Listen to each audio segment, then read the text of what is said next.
Good evening, नमस्ते सभी को। आज हम लोग सीखने वाले हिंदी विषय में पोयम है आज, कविता धूप की उस्मित छुअन से। देखते हैं इस कविता में कवि क्या कहना चाहते हैं। धूप की उस्मित छुअन से, इस कविता के कवि कौन है, उनका परिचय हम देखेंगे सबसे पहले। इसके बाद संक्षिप्त में सारांश एक तरह से कविता का, कि कविता के माध्यम से कवि क्या संदेश देना चाहते हैं। तो इस कविता के कवि हैं रामदरस मिश्र जी। कविता का नाम है धूप की उस्मित छुअन से। रामदरस मिश्र जी का परिचय है। उनका जन्म 1924 गोरखपुर उत्तर प्रदेश में हुआ था। परिचय, प्रतिष्ठित साहित्यकार डॉक्टर रामदरस मिश्र जितने समर्थ कवि हैं उतने ही श्रेष्ठ उपन्यासकार और कहानीकार भी हैं। नई कविता, छोटी कविता, लंबी कविता के साथ साथ गजल में भी आपने अपनी सार्थक उपस्थिति रेखांकित की है। हम देखते हैं कि रामदरस मिश्र जी बड़े प्रसिद्ध साहित्यकार हैं, बड़े समर्थ कवि के साथ साथ एक अच्छे उपन्यासकार और कहानीकार भी है। इनकी कविताओं की जो फॉर्म्स हैं, जैसे नई कविता, छोटी कविता है, लंबी कविताएं लिखते हैं, उसी के साथ साथ गजलें भी बड़ी अच्छी लिखते हैं। आपके सारे सर्जनात्मक लेखन में गांव और शहर की जिंदगी के कठोर यथार्थ की गहरी पहचान दिखाई देती, अर्थात बड़ा ही सृजनशील नई कविताएं, और जिसके माध्यम से गांव और शहर की जिंदगी किस तरह से कठोर और यथार्थवादी जीवन के बारे में लिखते हैं। इनकी प्रमुख कृतियां हैं पथ के गीत, पक गई है धूप, कंधे पर सूरज, अपने लोग, सहचर है समय, एक अंत यात्रा, हिंदी कविता, आधुनिक आयाम आदि। तो इस तरह से हम देखते हैं कि इनकी ढेर सारी कृतियां हैं तो बहुत ही प्रसिद्ध है। प्रमुख कृतियों का भी यहाँ पर वर्णन किया गया है, नाम दिया है, और इनके बारे में भी परिचय हम लोगों ने देखा। अब देखते हैं इस कविता के माध्यम से कवि, गजल है एक तरह से, इस गजल में कवि क्या कहना चाहते हैं। यहाँ रामदरस मिश्र जी की दो गजलें दी गई है। प्रथम गजल के शेरों में आपने पहचान के साथी के मिलने से राह के आसान होने, अस्थायी खुशी, जीवन की बेचैनी की बात की।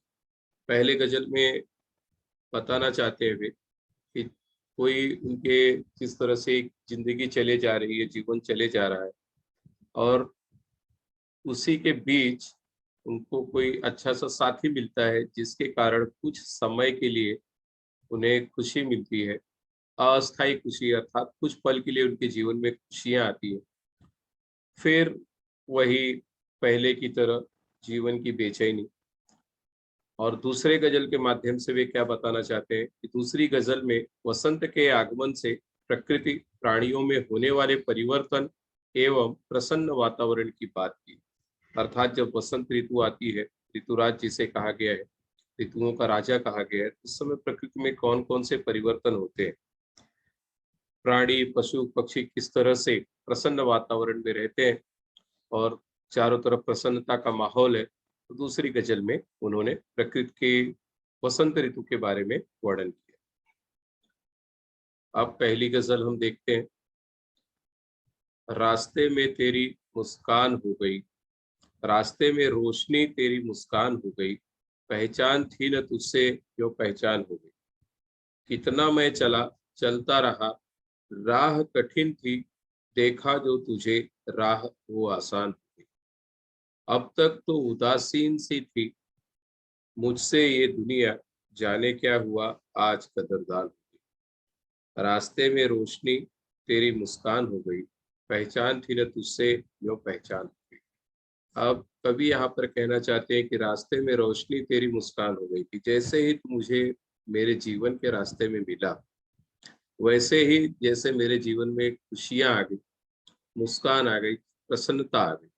रास्ते में रोशनी तेरी मुस्कान, पहचान थी न तुझसे यूं पहचान हो गई, कि जैसे अपरिचित सा व्यक्ति जिससे कोई पहचान नहीं था, कोई परिचय नहीं था, जैसे ही जीवन में मिला, तो इस तरह से कुछ जीवन में खुशियां आई कि एक तरह से माहौल जैसे पूरी तरह से बदल गया और फिर से जीवन में एक खुशी, नई खुशी आई, मुस्कान सी आ गई।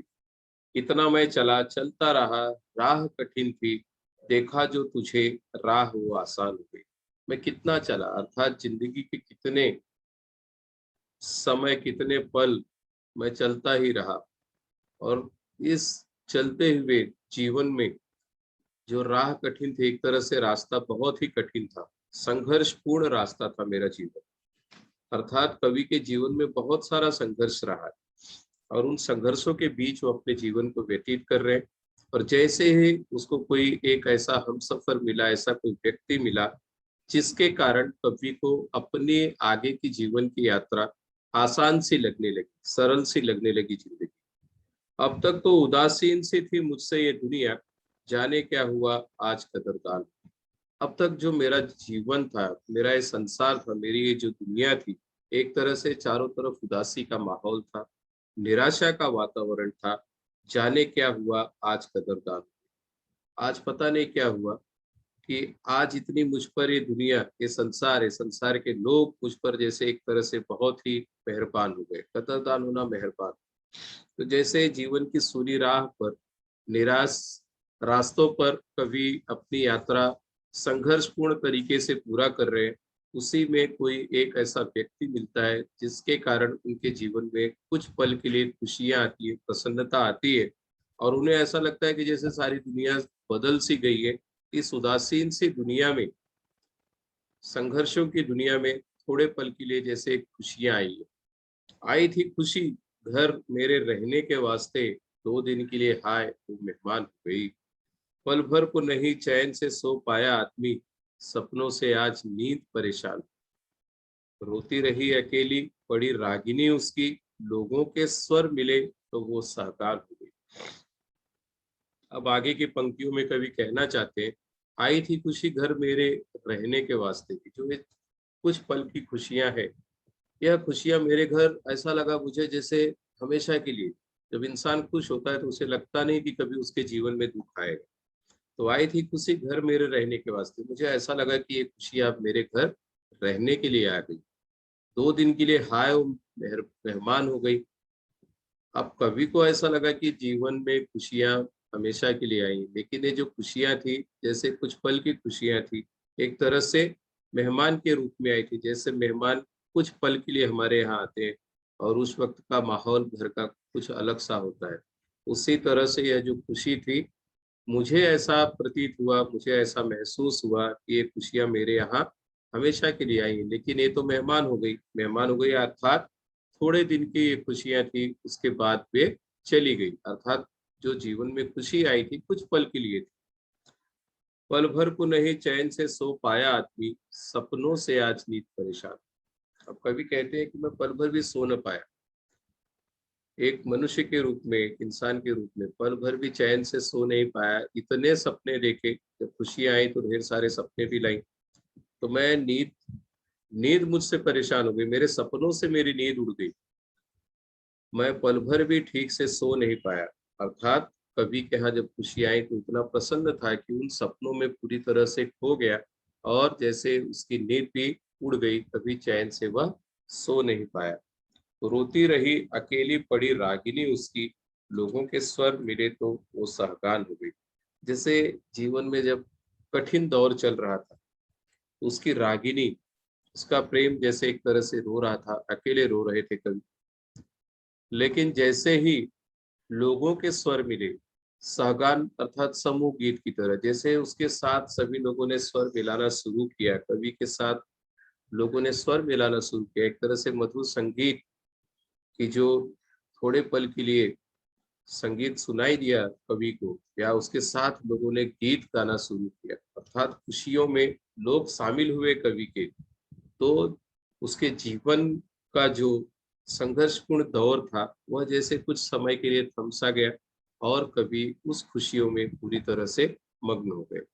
लोगों के स्वर मिले तो सहगान हो गए, अर्थात वे खुशियां पूरी तरह से जैसे कवि के जीवन में आ गई और प्रसन्नता का वातावरण सा भर गया कवि के जीवन में। कुछ समय के लिए ये पल आए। अब देखते हैं अगली गजल में कवि क्या कहना चाहते हैं। पेड़ है कुछ खुश समझकर आ रहा ऋतुराज है, भर रही पंखों में चिड़ियों के नई परवाज है। हो रही महसूस है खुशबू हवाओं में मधुर, दिख रहा कुछ आज फूलों में नया अंदाज है। धूप की उस्मित छुअन से फूल सी खिलती त्वचा, बज रहा जैसे दिशाओं बीच कोई साज है। खुल गई सिमटी हुई फसलों के फूलों की हंसी, उग रही कंठों में गाँव की नई आवाज है। भूल जाओ कल तलक के वक्त की नाराजगी, दोस्त बन खुशियां लुटाता देख लो दिन आज। अब दूसरी गजल में कवि क्या कहना चाहते हैं, देखते हैं। गजल की पंक्तियां। पेड़ है कुछ खुश समझकर आ रहा ऋतुराज है, भर रही पंखों में चिड़ियों की नई परवाज है। अब यहाँ पर हम देख रहे हैं कि बड़ा ही प्रसन्न वातावरण, बड़ा ही खुशनुमा माहौल है। ऐसा ऋतुराज, ऋतुराज जिसे वसंत ऋतु को ऋतुराज कहा जाता है। पेड़ है कुछ खुश समझकर आ रहा ऋतुराज है, कि ऋतुराज अर्थात ऋतुओं का राजा।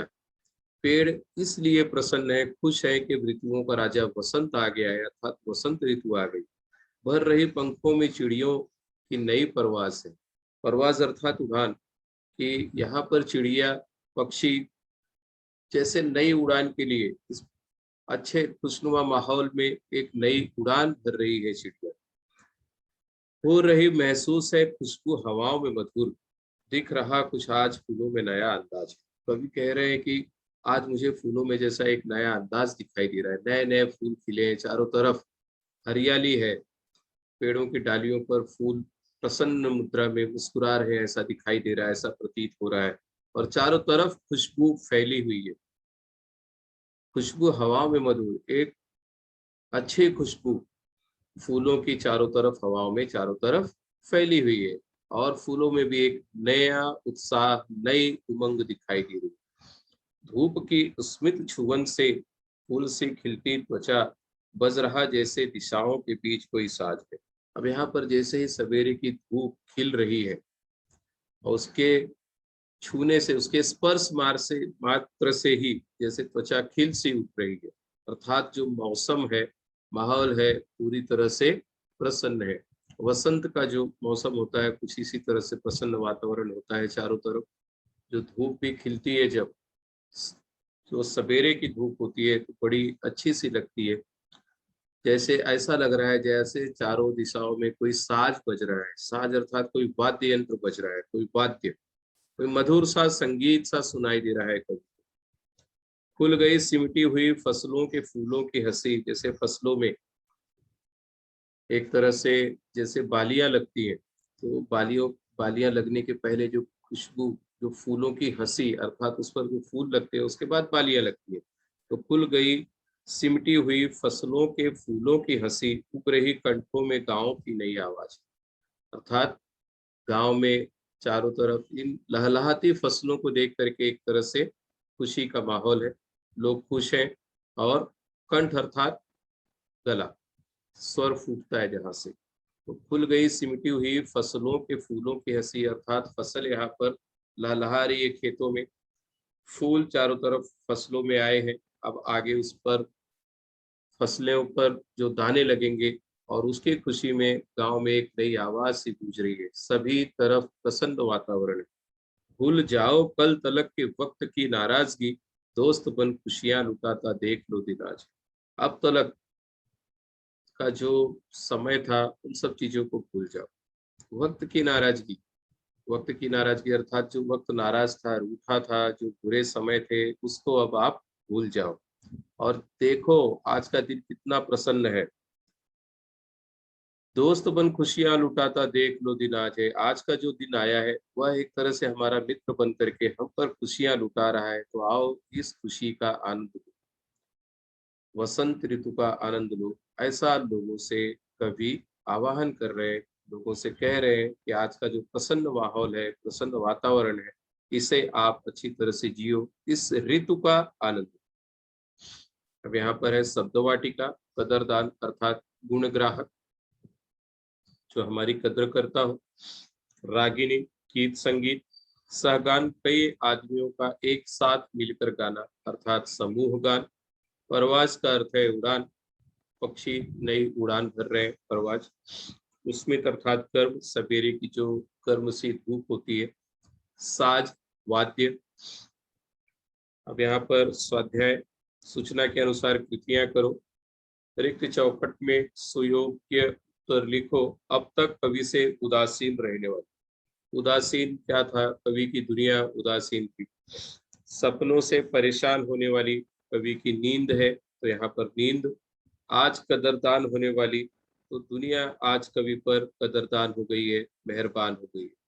फूलों में दिखाई देने वाला एक नया अंदाज है, तो यहाँ पर आएगा नया अंदाज।